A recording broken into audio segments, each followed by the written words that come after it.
Wait. And happy Thursday, Paltalkers. Welcome back to the In Touch Weekly show.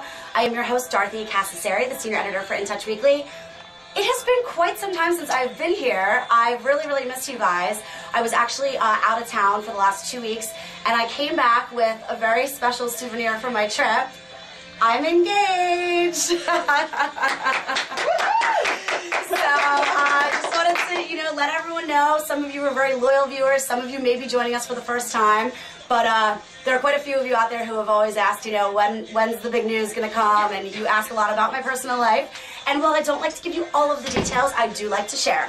So if you are joining us for the first time, this is a really fun half-hour show. We're going to be talking about celebrity news, celebrity lifestyle. I'll tell you a little bit about my recent travels.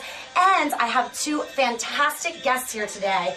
The Gaggle girls, who are going to talk to us a little bit about relationship advice and that sort of thing. We're going to be welcoming Jessica Massa and Becky Wiegand to the show, best friends since they were 12 years old, and really just some pretty smart women. I'm holding up the New Rochelle Review, which they were featured in today, so they're pretty much just famous. Anyway, we're also going to be talking about the new issue of In Touch Weekly, of course. I always have to provide you with the latest in celebrity gossip. So if you have any questions, please feel free to raise your hand. We'd love to hear your fabulous voices over our loudspeaker, and I'll be monitoring the message board. But the message board is kind of tough because I like to, talk with you and I like to talk to my guests, so it's kind of difficult. But either way, without further ado, why don't we go ahead and welcome our guests, Jessica Massa and Becky Wiegand. Come on in, girls. Hi. Hi. How are you? We are great. Thank you for joining us today. Thank you for having us. So I was looking at this article before you arrived. This photo of you two is just precious. So tell us a little bit about your project, the Gaggle. Sure. Well, the Gaggle is a multimedia project. So it's a book that came out on June 12th, so just a couple days ago, on Simon & Schuster. And it was also developed, it's being developed into a film. Oh my gosh. Cinema. Yep. Wow. And we've got a website as well, WTFLoveLife.com. WTFLoveLife.com. I love that. We started the project. Guess what it stands for? WTF is up with my love life. So, wait a second. I want to hear about the New Line Cinema thing. Yeah, well, when we can tell you the whole idea of the Gaggle, but when Jess and I first had the idea, I was working at New Line in the development department, and New Line has made movies like He's Just Not That Into You and Sex and the City. So I brought, Jess had written 20 pages called The Gaggle, which described what the Gaggle is and who the guys in your life are, which we'll get to. But she had written 20 pages, and I brought that to my boss, and I said, I think this is the next new big idea in dating. This is totally empowering for me. It's changed the way we think about our love lives. It's changed the way we think about ourselves as women. And my boss and then her bosses at New Line totally got it, and they thought it was a great idea, and they optioned it. So we've been actually, the screenwriters were writing the screenplay while the book was being written, so that's like an interesting, unusual sort of set of circumstances for movie development. Wow, that's fantastic, girls. Yeah. Congratulations. Thank you. So talk to us a little bit about what the Gaggle exactly is, and then I have a few more questions about the movie. Right. let's first talk about the concept for people who are not familiar with it. Right. Well, the Gaggle is, to put it simply, an entirely new way to think about your love life. An entirely new way to look at your relationships with men in your love life. Okay. And basically the idea is, if you think about your love life in a traditional dating sense, you think about, who are the guys who I'm dating? Who am I going to dinner and a movie with on Friday? Who called me a week in advance to ask me out to a fancy meal on Saturday? What we are saying is that we live in a post-dating world now. Dating is now such a small part of your love life. It's one piece of a much bigger puzzle. Okay. And so we set out to say, what is that puzzle? What else does it look like? As a woman, how do you know what it looks like? And then how do you feel really empowered by it and actually go and be proactive about your love life? Because the problem is, if you're a single woman today, and there's a guy who's interested, you can't expect or count on him doing something traditional. Like, he might just Facebook friend request you, or you might have months of ambiguous text messages, or you might be coworkers, or be on a sports team together, and your relationship could develop over a long time, and at no point, will he be like, I'd love to take you to dinner, how's Friday at 8? Like, That does happen sometimes, but that's no longer the primary And path. you're saying that that's okay. That's that women great. have to look at it from a different perspective. This is interesting Yes. because I was just talking with a friend of mine who had met a guy out at an event that we went to, and he asked her for her email address. Yeah. And now, the guy was cute. I thought, she's been single for quite some time, and he seemed like a pretty good prospect. And, maybe I have a different perspective, but I thought that was okay. I thought, don't write him off right away. He's trying. This is kind of his, mode of operation. So if that's the way that he's going to do it, then you just have to kind of let him. And she's telling me last night that she was really annoyed about it, and she kind of has already written him off, even though she hasn't really given him a chance. So that is the problem. And this, we think as women, I mean, we've spent years reading the rules, and he's just not that into you, and it says, if a man does not move a mountain trying to get your phone number, he's The just first not time that he into meets you. Yeah. If he doesn't ask you out, a certain amount of time in advance for dinner, he's just not that into you.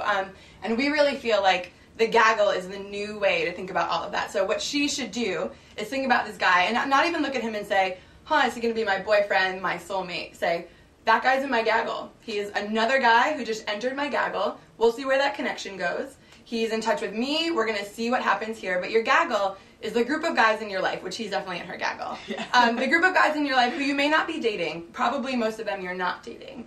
But they're the guys in your life who you have more ambiguous connections with. Okay. And through these sort of roles that they're playing and needs that they're sort of fulfilling, and you're fulfilling some for them, that is your love life now. So great, go on that date with that one guy, but the rest of the time, you're also living your love life by having these ambiguous connections with men. And by emailing with that guy. So it's really taking the pressure off of each individual encounter or each individual meeting. Yes. Because a lot of times I think when women are dating and they've been dating for a while and perhaps they're a little bit jaded, they seem to focus on when they meet a guy, this could be the one. Yeah. And that's probably a bad way to look at it, right? Yes, and just from the way this project started, it sort of started from that place of desperation. It started on our couch in Brooklyn when we were roommates, and that's exactly how I was feeling. I came home, I threw myself down on the couch, and I was like, what's wrong with me? Why don't guys like me? I was angry. I felt like I'd been single for X amount of time, and all I had was a long string of guys who just weren't that into me, and I was really upset.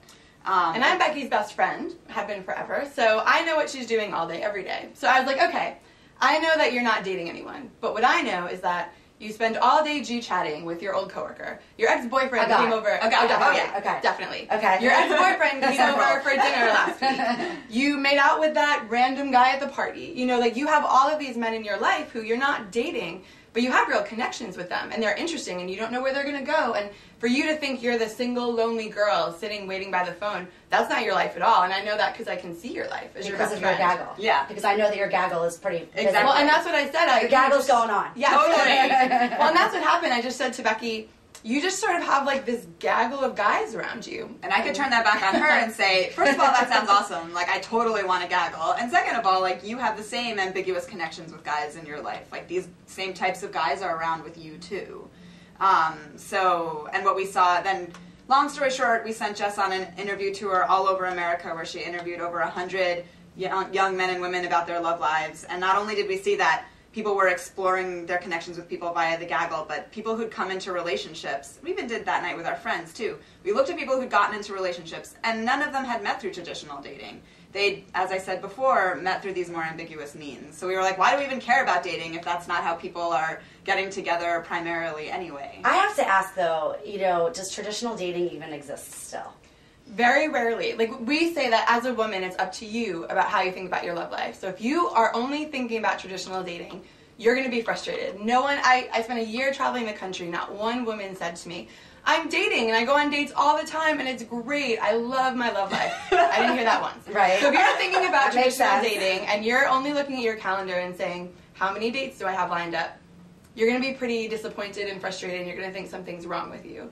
But if you look at your love life, and this happened the day after we thought of it, and instead you think, every guy I'm meeting who I have the tiniest spark of connection, I think he's in my gaggle. And there are 10 types he can be, and then you start figuring that out. But I think he's in my gaggle. I think we're on an ambiguous non-date right now. We're techno-romancing over text messages. All of a sudden, all day, you're like, guy, connection.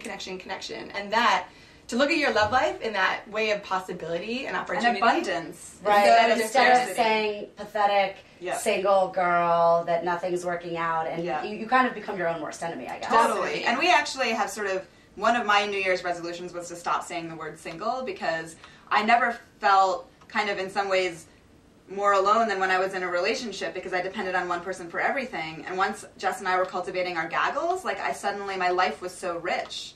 And I had so many different connections with so many different guys, and it put me out there more to make more friends too. So I just had more friends in general. And to me, like the idea of single and all the pernicious things, it sort of denotes like there's something missing in your life. Like, no, like you have a fun, amazing life full of people and full of guys. That's how we want women to feel. Well, I like this kind of new perspective on things. Obviously, there's no real such thing as a relationship expert, because really, I mean, at the end of the day, we're all still learning.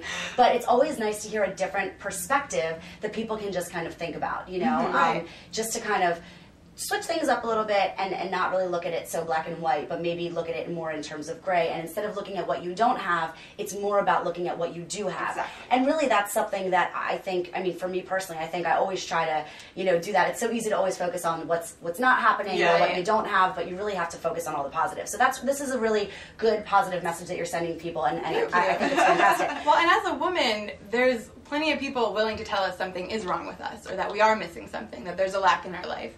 So there's books, and there's industries, and there's health and dieting, all of that tells you, oh, you don't have a man, here's all the things you're doing wrong. And what we found is women are doing nothing wrong. They're just thinking about it the wrong way. They're cutting off connections beforehand. I mean, I'm impressed that a guy didn't just Facebook friend request her. I'm impressed with emails.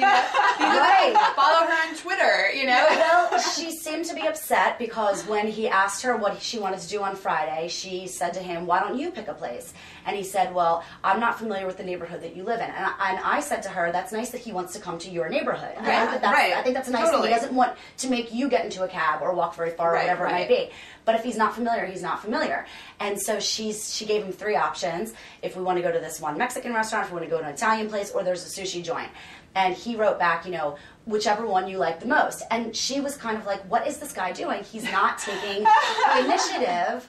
And so then I guess he thought about it a little bit, and he wrote back, I would really love some margaritas, so let's do the Mexican place. So he did make a decision, but she still held it against him, that he looked to her for guidance. So what would be your advice for something like that? I mean, I think the problem is, and we have done this, so we've been there, we've had this problem, is when you're looking at every guy as a potential soulmate and judging him right off the bat as that, anything that's a little questionable you freak out about, and you think, well, that's probably going to be a deal breaker in 10 years. He's not going to pick the restaurant, and I'm not going to want to You psychoanalyze. Totally. You totally do. It'll all come back to this. And the fact is, as women, we're so often surprised by who we do fall in love with that we have to be open. And I think there's been advice out there like, date a million men, and also we think dating kind of sucks a lot of the time. It's really awkward, it's really formal, so that's not the answer. The answer is to take off the pressure by saying, that guy, he's in my gaggle, and we're going to see, we're going to be open to it. He may be the love of my life, but he may also just bring other good things, and I'm going to appreciate that. He might be someone that I end up, becoming friends with, or maybe when I'm looking for a job down the road, maybe he knows someone who, I really like this, because I do think that when I, was dating, I would always look at going out on a date as kind of, this is just an opportunity to meet another person. Yeah. I mean, probably chances are, not to be pessimistic, probably chances are it's not going to be a perfect match. Right. But at the same time, I always tried to be very respectful when I did end things, or, maybe even when things were ended, with me, because there's plenty of times that, I've been rejected as well. No, never. I can't believe that. It always goes both ways, but I think in the end, there's always something positive that can come out of meeting someone, even if it's not necessarily that you end up marrying them. Definitely. Absolutely. And think about how we deal with friendships. I mean, that's a no-brainer in friendships. We say, maybe I have my best friend, Becky's my best friend, but I have a million other friends, and I have the friend that I go shopping with, and the friend that I call when I'm crying, and the friend who we go to concerts together, the one who's funny, the one who's smart, and no one thinks that's weird. You think, of course, you have people fill these different needs in your life, and you are growing and learning through every friendship and every interaction. But then somehow it comes to dating, and everyone thinks that it's either the one or nothing at all, and you should be judging. They should be, if you don't like a guy, you're judging him. If he likes you, then all of a sudden you're freaking out. Is he just that into me? Did I say the right thing? Should I text him? There's no fun in it, if you're, and there's no learning or growth because you're cutting everything off so quickly. I think this is a great concept. Now let's go back to the fact that it's been optioned for a movie. I mean, that's no small deal. Yeah. So what exactly are the next steps? I mean, when what happens? can I go to the movie theater and see Jen Aniston, playing Becky? Hopefully soon. Yeah, that's pretty good. Yeah, I like that actually. I see that. I love Jennifer Aniston, for the record. I just adore her. Well, basically, and I worked in film development for several years, so that's my professional background before starting this project. But it was really unusual for a movie studio to option an idea that was 20 pages long. Right. However, New Line had actually done that before. If you know the Final Destination movies, of course, that was a concept that I think it was the same situation. An assistant in the development department had come up with this idea, and they made it happen, and it's one of the most successful horror franchises of all time. So New Line's just the kind of company where they're interested in what their younger employees were thinking. They were really happy to be supportive of something they thought was great. And in terms of the Gaggle, both my boss and then the guys who run the company, Toby Emmerich and Richard Brenner, they just instantly understood the idea. They were like, oh, I get it. I understand what the Gaggle is. Like, I get how you can have, these different relationships that are all different shapes and sizes, and they're in your life. And from the perspective of a movie, we were like, okay, well, you can see how that's like the movie he's just not that into you. If you have two girls in Brooklyn or New York City with their gaggles, and one girl's, hot sex prospect is another girl's ego booster, is another girl's ex-boyfriend who's still around, is another girl's boyfriend prospect, like things can get complicated really quickly. Okay, so one guy is different roles in each different exactly. girl's life. Like the Gaggle's defined, they're not by it. absolute qualities, they're by who they are to you. So, like, you might be really attracted to, dorky hipsters. So, like, a dorky hipster could be your hot sex prospect. But for another girl, he might be her career booster. Got it. So it depends on the role they're playing. And also, these guys can change. So if a guy is, let's say, your career booster, he's a guy at work, you get along, but you don't know each other very well. And then you end up, this happened, this was a true story, you end up on a long car ride moving offices, and you have this amazing conversation, and you didn't expect that. All of a sudden, that's your boyfriend prospect. And that can change all the time. You find out that your hot sex prospect is actually really smart and funny, Yep. Another true story. You find out that your boyfriend prospect doesn't have some of those qualities you're looking for. You don't have to cut him off. He can become your accessory, like your male best friend or something. Right, okay. Yep. Oh, I like this a lot. Yep. So, now, do people always, when they hear this, they always say, oh, that's so great that you did that. So, by the way, I have this great idea for a movie. Yeah. Are people always pitching you movie when you work ideas? in film development, like, that totally happens all the time. And, yeah. I would say what happens more often, because the subject is so fun, is people hear about it, even film people. Yeah. And they're so excited to start telling you about their love life. Totally. They go, well, that's so funny because let me tell you what happened. Right. Yeah. So I feel like we get so caught up in that the film stuff happens. Well, together. speaking of love lives, if we can just Yes. move on really quick to a little bit of celeb gossip from the new In Love Touch Lives. Weekly. So there's a lot going on in Hollywood's love lives. Matthew McConaughey, never thought the day would happen, but Matthew McConaughey is a married man now. He Oh got my the world's God. biggest Yep. gaggle beforehand. Yes, Yeah. he very much did. Did his abs count as one of the people in his gaggle? What about his bongos? But yeah, so he got married over the weekend to Camila Alves, his gorgeous Brazilian girlfriend. And, also she's his baby's mama. Mm-hmm. And we have all the IG details. They basically, this is so Matthew McConaughey. Instead of putting guests in, 5-star accommodations, they set up air-conditioned outdoor tents for their guests. Oh my gosh, that There's is a picture so of funny. the tents. my And gosh. Woody Harrelson was there, Reese Witherspoon. It was a real star-studded Roughing it, but not. ceremony. Yeah, exactly. They loved, doing like a Brazilian barbecue and lawn games and things like that. And it's very much their personality, which I like to see because a lot of people in Hollywood do things the same because they think that's how you have to do it. But they really embraced what their personality was all about. And they We tailored their love wedding them. to it. And we've loved their courtship too because this idea of the post-dating world is also that even when you start a relationship, it doesn't have to look like everyone else's. It doesn't have to follow the path. They fell in love in a complicated, different way. They had a child together, then they got married, then they had a wedding that fit them and didn't look like usual celebrity weddings. Right. They said, for are the we? two of us as Yeah. people, what makes sense and what do we want to do? And we think that happens when you sort of take the rules out of it and just say we're two people. What do we want? What makes us happy? Yeah, no, I like that. I like that. Now, Elfie Baby is saying that I hope there were beds in the tents. I don't know. Guests may have slept on the grounds. I mean, that's definitely Matthew McConaughey's style. He loves that. Okay, now let's talk also about Miley Cyrus, because she is engaged to the adorable Liam Hemsworth. He's very cute. I mean, he really is. I mean, I can't decide. You know, I was interviewed by the New York Daily News recently about the whole, you know, rivalry / brotherhood between Liam Hemsworth and Chris Hemsworth. I mean, I just saw The Avengers, and Did you love Chris Hemsworth in it? He's such a beautiful man. Well, they're both... And he's a great actor, but he's mostly beautiful. Yeah. They really got lucky with the gene pool, because the two of them, I can't decide which one is more adorable than the other, and they're both really great actors, too. So Miley Cyrus is ready to rush down the aisle. Her ring was hand-cut in the late 1800s, but has a new 18-karat gold setting. It's really beautiful. Oh, wow. And sources tell us that Liam got this ring put together in about 3 weeks from celebrity jeweler Neil Lane. So things moved pretty quickly with these two. And Miley's 19 years old.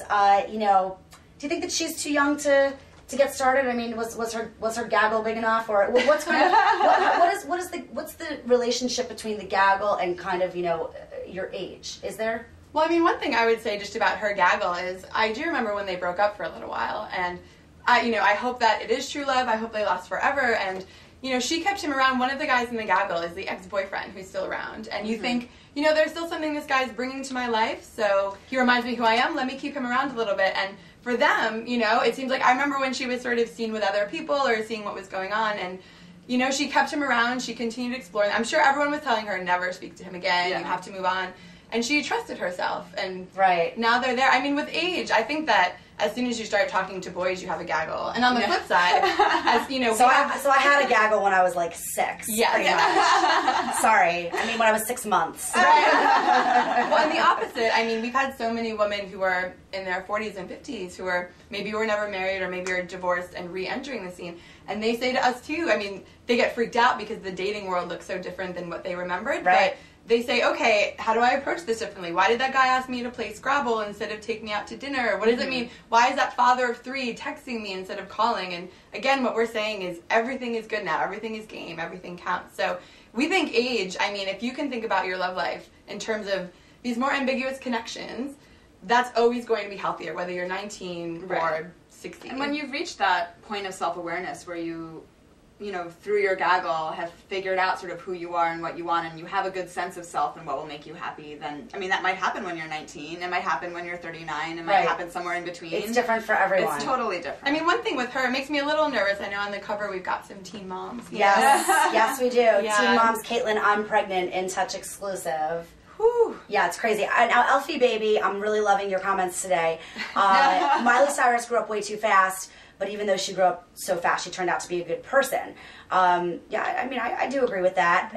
Also, she might be older than, or wiser than her years. Right. Even though she's 19, you know, she did grow up with a famous father and around cameras and other stars, which is what Elfie Baby is saying. And so maybe that did mature her a little bit more. I agree with that. Now, really quickly, I do want to talk a little bit, we only have a few minutes left, but I do want to talk a little bit about how the ex-boyfriend fits into the gaggle, because I'm sure that this is somewhat of a controversial, you know, part of this. Now, you're saying, you know, the ex-boyfriend, you know, can bring, you know, some good and whatever. I don't know what kind of ex-boyfriends you have, but... well, now we know what kind of ex-boyfriends you have.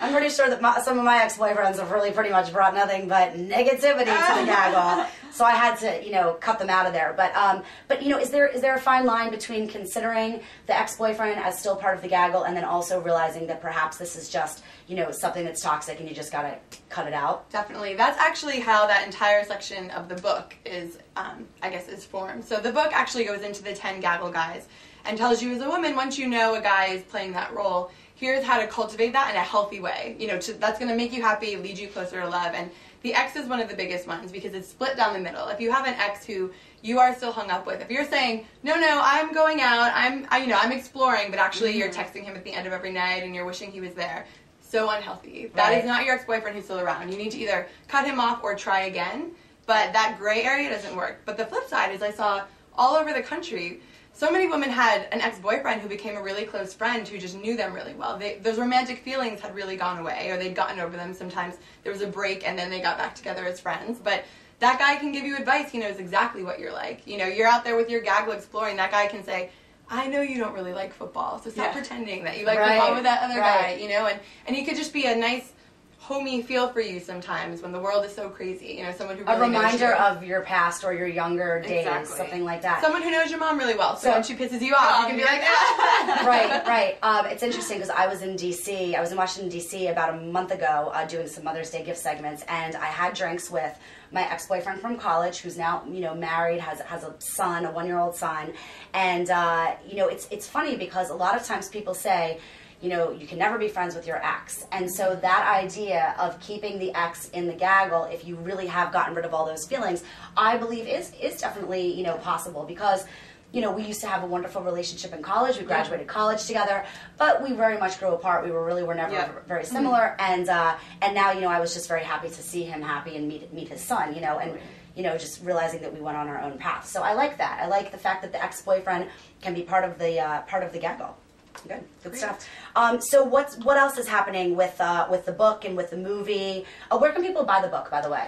Wherever books are sold. Wherever So books it's in are Target, sold. it's in Barnes & Noble, it's on Amazon, it's on Powell's, literally everywhere. You go to Barnes & Noble, at the moment it should be right on the new releases table when you walk in. So it's got a black cover with neon pops of Gaggle guys, so, you know, you can see the names of the guys on the cover. So at our book party, guys were like looking at it and being like, am I that guy? Am I that guy? You know, well, I guess every guy can kind of put themselves in some category, right? Yeah, I mean, I think that guys are, in a hilarious way, kind of not conscious of who they might be, you know, and if a guy asks, they're dying to know, they'll always ask. We say you should never tell him and just be like, honey, you're my hot sex prospect, and just leave it at that. Because that's, you know, what they want to hear, even though that's usually obviously not the case. That is very true. Now, can we talk a little bit about how this idea of the Gaggle has kind of, you know, changed your own love lives in any way? Sure.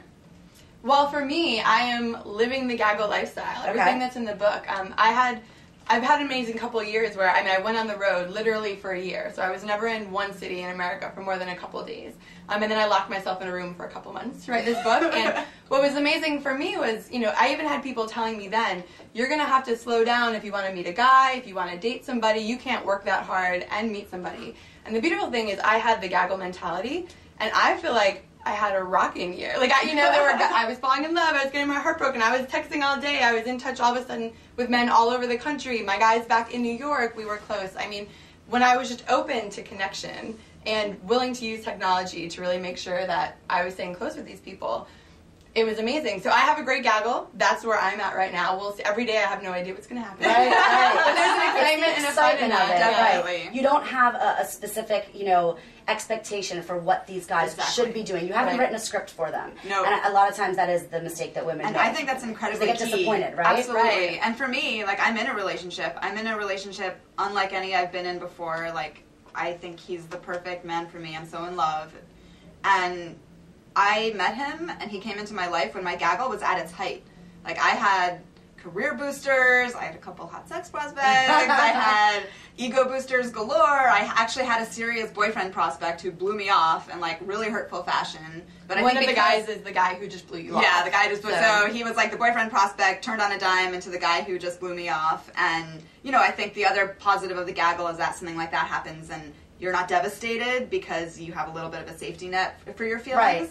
There's other people still in the mix. Absolutely. Right. And then my boyfriend came into my life, and, you know, there were things about him that I was like, deal breaker, deal breaker, deal breaker. And then I reconsidered, and I looked at my Gaggle, and I said, you know, like, I've learned so much about myself, and I can see myself reflected in him in so many ways. Why don't I just write him back?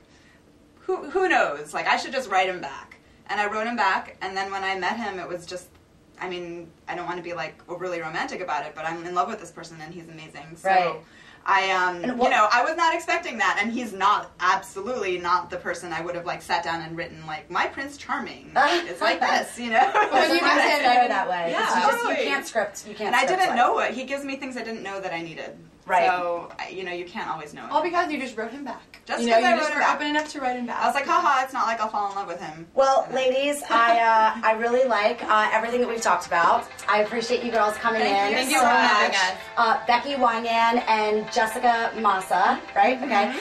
The Gaggle girls. And unfortunately, we do have to wrap up because we're all out of time. But thank you guys so much for tuning in to the In Touch Weekly Show. I'm your host, Dorothy Cassasari. Follow me on Twitter @Dorothy Lauren and check out my blog, The Blonde in Blue, @Tumblr. See you guys soon. Bye.